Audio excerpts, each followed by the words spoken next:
Hello, everyone, and welcome to episode 9 of Tarot is Ridiculous. I am your host, Leeza Robertson. You may not know me, but you may know some of my work.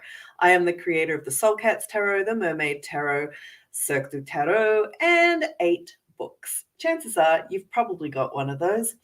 Today, I am going to take you on an adventure with another guest. I love having these guests on. It's so much fun.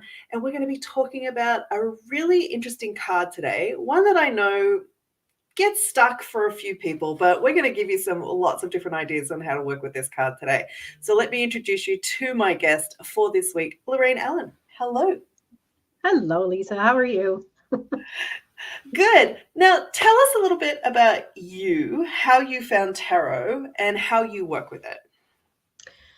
Well, I've been playing with tarot for decades, but to be honest, it was just kind of as a teenager, spread them out on the bed and just kind of play around. But the thought of actually reading for anybody kind of terrified me. But I just started delving more and more into it because it helped me journal. It helped get the wheel turning as far as getting ideas and things like that, especially in my business. I've been a business coach, a healer, and things like that. But lately it's been working with introverts and empaths in their business. So doing like business coaching, and parts of it were just, when you run a business and you have to do marketing and you've got to come up with ideas for emails and posts, and it got to be really daunting. So I just started shuffling my deck. Talking about ASMR, just shuffling, that's so relaxing to me.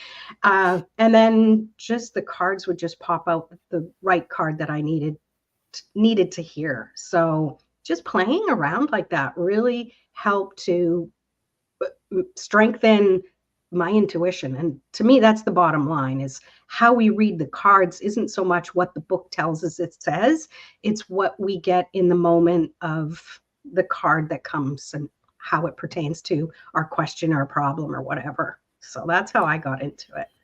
It's interesting. When fidget spinners became a big thing, I was like, we tarot people don't need fidget spinners. We have decks of cards. We have decks of cards, right? Yeah. Sometimes even not to pull anything, just to shuffle, Exactly. I do that quite a lot, especially if I'm having an intense therapy session with my therapist. I'll just pick up a deck of cards and start shuffling. And I'm like, I'm so glad she can't see me. But yeah, I think our tarot cards are the ultimate fidget spinner. But I think you picked up on something really interesting, and it's a bit of a theme that I've noticed through some of these interviews too, is that you picked up tarot to help you process information and get clarity. Yes. And because the monkey minds can be a pesky thing. And I feel that a card will pop out to kind of get my attention. And I just started listening more instead of, you first start shuffling and you're asking for something specific and a card comes up like temperance and you're like, well, I don't know how that pertains to anything. So you shove it back in the deck and you shuffle more and it comes up again, so those are times where it's like, okay, I'll listen, I'll learn. But there is something to be said about actually not having a question, isn't there, when we're working with the cards? Like, if we are to think about that, and as I said, this has seemed to be a bit of a theme. Like, I think most people I've had on this show so far have kind of said similar things, that they've come to the tarot because it helped clear their mind. So if we just pick up the cards and we start shuffling them and then just turn one over and like take that as our just moment of clarity or a point of contemplation or even a journal prompt for the day, that could really help settle the mind. Absolutely. But I mean, I know people say, oh, you don't have to have a question, but at the end of the day, we always have a question, even if it's, tell me what I need to know right now. It's still, it's an intention, if anything, just tarot, help me out here. I don't know what I need to say. I don't know what I need to focus on. And then the card, I get jumpers all the time. I know some people don't read those, but to me, I'll shuffle and shuffle. I'm like, hello, are you there? And then finally, one will pop out. It's funny what you get used to. I always reckon that the people who read jumpers, I am not one of them, but I reckon that the people who read jumpers are these people who are like, just hit me over the head with it, please. Like, give me a sign that I can't possibly deny.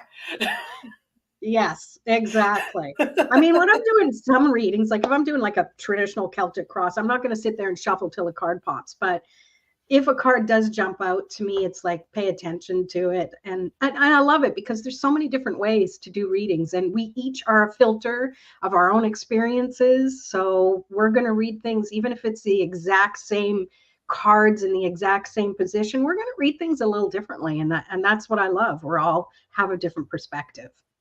A little differently. Put 20 tarot readers in a room with the one spread, you're going to get 20 different stories. Yep. And to me, that's what I love about tarot so much, is that Yeah, we're all going to see something completely different.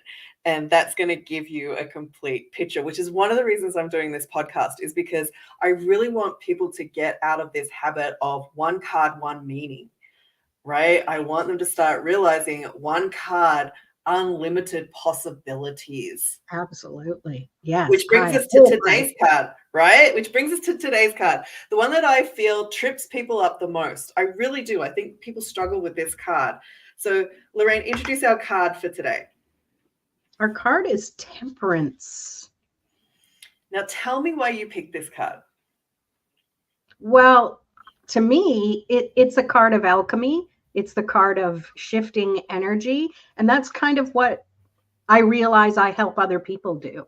So to me, it's the ultimate card. And it's also been my nemesis for I don't know how long, because you pull it in a reading and you're like, I don't know what that is. What are you doing? Are you mixing cocktails? Like, what's going on? So I think it's the perfect card because it has such different connotations depending on the energy of the moment, or even the question, if people do have questions. So it's pretty cool. Barbara Moore once described it as the celestial bartender of the tarot, and I cracked up.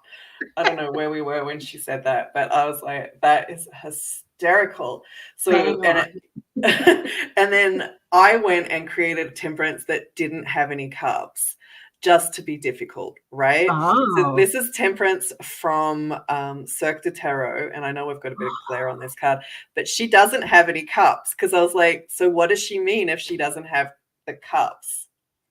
Well, what if we take the bartender element away from it, which can be a bit of a default of she's mixing something up? What happens then? I love that. Well, I saw lots of energy. And to me, it's just allowing that there's energy in nature all the time. Things are always shifting and not changing. Things change. I mean, you just think of the seasons, we go from spring to winter, in the cycle of things. So when I see your card, I see definite, there can be us harnessing the energy by using our intention, and taking the actions with those intentions will really create what it is you want. So I love that. Now I got to buy your deck. I've got so many decks. Now I got to buy. The other thing I like about temperance too is this is where we get another angel in the deck. So there are angels in the tarot, and I kind of love that about the original Rider-Waite decks, is that even though I don't read with them, is that we do have a few angels scattered through here, and temperance is one of them. And I think people miss that, because for me, the major arcana have to be read based on the card that comes before them in the Fool's Journey and the card that comes after them. And temperance is sandwiched between death and the devil. So we have this beautiful angel between death and the devil. And for me, that's important. What do you think about that? Yeah, and I guess I never really thought about that before, but it's almost like the peacekeeper. It's almost like you can see the positive and you can see the shadow side of things, and trust that there's always a purpose and there's always a reason, and how you interpret it is how you're going to experience it. That's what I feel. Exactly. I like that. I think that's a good interpretation because, you know, and I think I've written about this in one of my books, and don't ask me which one because I don't remember. But I do remember at some point talking about how, isn't it ironic that after death we get swooped up into the arms of the angel Temperance, and then after she has healed us, bathed us, shown us what this transition means, she then leaves us on the doorstep of the devil. Like, what kind of weird ass crap is that? Well, I have a theory. It's because, and I think this about life too. People think that we're being tested when you can think of it's an opportunity when things are a bit of a struggle to practice what we've learned. So when Temperance kind of drops us on the devil's doorstep, it's we get a choice to either get drawn back in and get recycled back through all the crap we've gone through before, or we can go, hey, no, wait a minute, I've learned from this. And I think when we have that epiphany, it really strengthens us even more to trust that we have it within us. We have that choice to transmute the energy in the way it's meant to be transmuted. I love that. But let me throw this in. Uh-oh. Is she a harbinger of initiation? Because initiation is a test. Yes, but I think it depends on everybody's version of what a test is. It's like saying we're having a quiz, we're having a test, we're having an exam. Which one would you rather take? Quiz, right? But it's our interpretation of it. And I don't know if she's really a harbinger of that, is more of a look within than, yeah. And it also depends on the reading and the reason for the card coming up in the first place. It truly is. And I think that's where a lot of people kind of freak out about a card that they don't understand, is because they're in here trying to think instead of dropping into their heart, dropping into their intuition to really trust that the message that needs to come through and to listen. Yeah. I love that. See, I told you we were going to give you some very interesting interpretations for this card today, right? I really want people to think outside of the box on this card because I do think it trips people up. But there are some key components here. One, it is one of the angels. We have one in strength. We have one here in temperance. We have one in judgment. Did I miss one? I think there's 3 in the major arcana. So we have one, right. So this is one that is about transforming energy per se, as in we are taken from death. Something has died. We've come to temperance. She puts us in those waters. We could even have a level of baptism. I guess that's why initiation pops up for me with her, because those waters could also be like a baptism of sort, not in a religious sense, but in a spiritual sense of cleansing away that which death, what has died, healing us from grief, setting us at the steps of the devil, which, and then I want to tap into what you said was, and then we get to see, are we going to repeat a cycle or are we going to create something new, which to me is the point of an initiation. Do we create something new or do we resist the new and go back to what we know as comfort? So this whole idea of birthing a new self in temperance comes up as well, not just alchemizing, but birthing of a new self and everything that goes along with a new self, because that's pretty open-ended and pretty powerful and pretty potent and maybe very, very big for people. Oh, yes, definitely. But it is a way for us to reflect back on what are we resisting and why are we resisting? And there's reasons for it. And instead of judging ourselves for reacting or responding in a certain way, that's the opportunity to go within and really see what's flowing through us. I love that there's water often in the decks, in the card, because it's showing, if I can just show this one, because I know it's different than yours, but it's showing, that you have that connection with almost the still waters, but you are focusing through what you can shift and what you can change. Sometimes I see the temperance not as the angel, but as the person or as myself, depending again on what what the reason for the card is in the first place. I love that too, when you said that, like, whatever that healing or whatever that transformation or whatever that reflection point is, that's actually going to be shown up in the card that comes after it, isn't it? Yes. Mm-hmm. Yeah. So you better So pull an extra one and don't leave it at one. if Temperance comes up, maybe she's not a 1-card deal, right? Maybe Temperance really is a 2-card deal. Maybe she needs to be read in what I talk about in my books as a magical pair. Maybe Temperance is one of these cards that works best in a magical pairs. Now, if you're a Lenormand person, you are very well aware of that because Lenormand's read with 2 cards. We tend not to do this with tarot, but maybe for people who struggle with Temperance, Temperance is best served with 2 cards. Mm-hmm. Yeah, so clarifiers are a great way to really to delve into what does it really mean. And I think these are, truly they're like flashcards. They're reminding you of something, or they're making you see things from a different perspective, or they're blatantly telling you what it is, because we always know when we see it, Yeah. Then put it back in the deck and it comes out again. It's like, no, thank you. I have loved this discussion. I honestly think I could talk about this card all day long, but we're going to have to wrap it up now. Let people know how they can find you, get in touch with you, because I know you also do more tarot education in a membership that you run. So tell us just a little bit about that.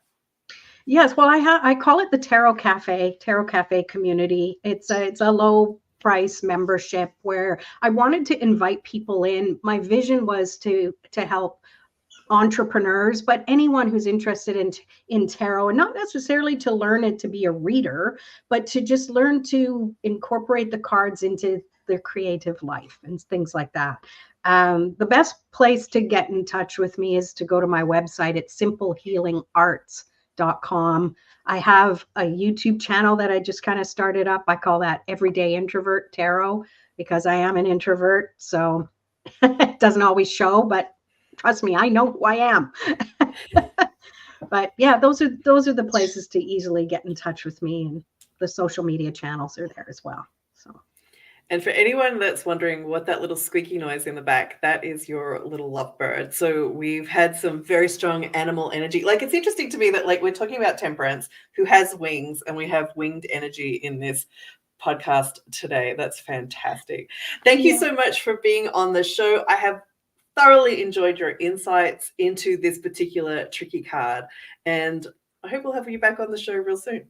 Well, I love it. Thank you so much, Leeza. It's been a lot of fun, and now I got to run and buy your deck. So. All right, everyone, that is it for this week, and I look forward to seeing you next week, where I'm going to have some other interesting information for you on how I'm expanding this podcast and how you can come on a deeper dive with me with some of the cards that we are discussing each week.